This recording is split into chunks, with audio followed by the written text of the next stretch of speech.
हमारे साथ हैं इस वक्त। शाहबाज के पास कुछ इन्फॉर्मेशन है। शाहबाज, ज़रा बताइए क्या इन्फॉर्मेशन आपके पास इस समय सरकार बनाने को लेकर है इन बैठकों के दौर के बीच? जो सीधे तौर पर ये बता रहे हैं कि वो यहाँ पर आए हैं एनडीए की सरकार बनाने के लिए, और जो लोग मुंगेरी लाल के हसीन सपने देख रहे हैं वो इस बात को जो है ना समझे कि उनकी सरकार बनती नजर आ रही है। सबसे अहम सवाल ये है कि आज जो सरकार बनाने की स्थिति है उसको लेकर जो कश्मकश है उसके बारे में हम डिस्कस करेंगे। कुछ ग्राफिक्स के जरिए हम ये जानने की कोशिश करेंगे कि आखिर सरकार बनाने का जो नंबर है वो किसके पास बनता नजर आएगा, और इसके साथ साथ हम ये भी समझाएंगे कि आखिर क्या कुछ समीकरण बनता नजर आ रहा है। लेकिन सबसे इंपॉर्टेंट बात जो मैं आपको बता दूं अबुल और रचना, कि आज के इस दौर के अंदर जो है सबकी निगाहें नीतीश कुमार पर और साथ साथ जो है चंद्रबाबू नायडू पर टिकी हुई है। ग्राफिक्स के जरिए समझने की हम कोशिश करेंगे कि आखिर क्या कुछ चीजें जो है वो नजर आ रही है। लेकिन सबसे इंपॉर्टेंट आपको बात बता दें हम कि यहाँ पर जो इस वक्त समीकरण बन रहे हैं वो ये बता रहे हैं कि अभी तक जो है अलग अलग गठबंधन जो है उनकी बैठक होनी है, और बैठक के बाद जो है कुछ नतीजा निकलकर सामने आएगा। एक चीज और आपको बता दूं मैं कि एनडीए की बैठक है, और उससे पहले क्योंकि उत्तर प्रदेश की बात कर ली जाए या फिर बिहार की बात कर ली जाए, सभी जगह पर हलचल देखने को मिल रही है। और साथ ही साथ आपको एक चीज यहां पर और समझनी होगी कि जिस तरीके से दोनों की तरफ से जो है कोशिश ये की जा रही है कि कौन आएगा कौन नहीं जाएगा, ये भी हमने रचना आपने बताया है कि एनडीए की तरफ से कौन जाएगा, इंडिया की तरफ से कौन जाएगा,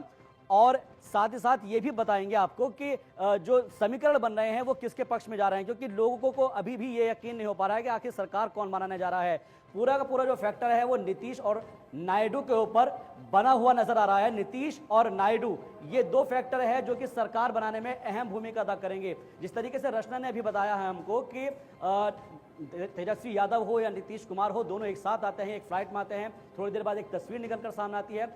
और उस तस्वीर के बाद में जो है ये कहा जा रहा था कि एक तरीके से ये क्या दोनों के बीच में कोई बात हुई। कनिका कटियार भी हमको ये बता रही थी कि आखिर क्या फैसला हो सकता है, और जो ये समीकरण साधने की कोशिश की जा रही है वो ये बता रहे हैं हम लोग कि आखिर इसके पीछे क्या समीकरण होंगे। एक चीज और इंपॉर्टेंट मैं आपको बता दूं कि जिस तरीके से नीतीश कुमार हैं उनके बारे में बहुत कुछ कहा जा रहा है कि वो क्या करेंगे, क्योंकि कनिका से जब ये सवाल किया गया हमारे स्टूडियो से तो ये कहा था कि क्या वो एनडीए की बैठक में शामिल होने के बाद कहीं इंडिया की बैठक में तो नहीं चले जाएंगे। तो ऐसा भी कोई संभावनाओं से इनकार नहीं किया जा सकता है, क्योंकि राजनीति में सब कुछ संभव है। लेकिन बावजूद इसके जो समीकरण बन रहे हैं उन चार तस्वीरों के जरिए से देखिए आप, एनडीए का मंथन जो है आज हो रहा है, और इधर दूसरी तरफ आप देख सकते हैं कि जो इंडिया अलायंस की बैठक है वो बुलाई गई है, और एक साइड में आप देख सकते हैं यहाँ पर शरद पवार जो है वो भी रवाना हो गए, इनके साथ में सुप्रिया सुले है, और नीतीश और तेजस्वी यादव जो है वो एक साथ पहुंचे हैं दिल्ली। ये जो समीकरण है वो सीधे तौर पर आप देख सकते हैं इन चार तस्वीरों के जरिए हम ये बता रहे हैं कि ये आज की सबसे बड़ी पिक्चर है,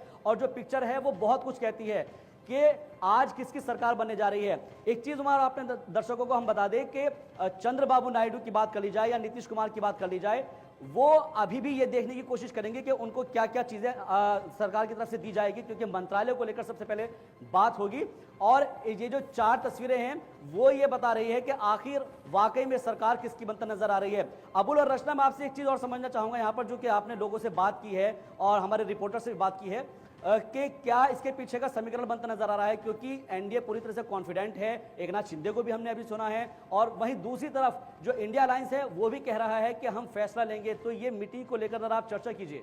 देखिए, कोई तो कॉन्फिडेंस में है शाहबाज, और कोई कॉन्फिडेंस बढ़ाने की कोशिश में है। आप दोनों ही कोशिशों को लेकर अपडेट लगातार आपने भी दे दिया, हमने भी दे दिया। एक और बड़ी खबर जान लेते हैं। एनडीए की जिस तरीके से जीत हुई है और तीसरी बार एनडीए की सरकार बनने जा रही है, इटली की पीएम है मेलोनी, जिन्होंने बधाई दी है प्रधानमंत्री नरेंद्र मोदी को। जॉर्जिया मेलोनी, जिन्होंने पीएम मोदी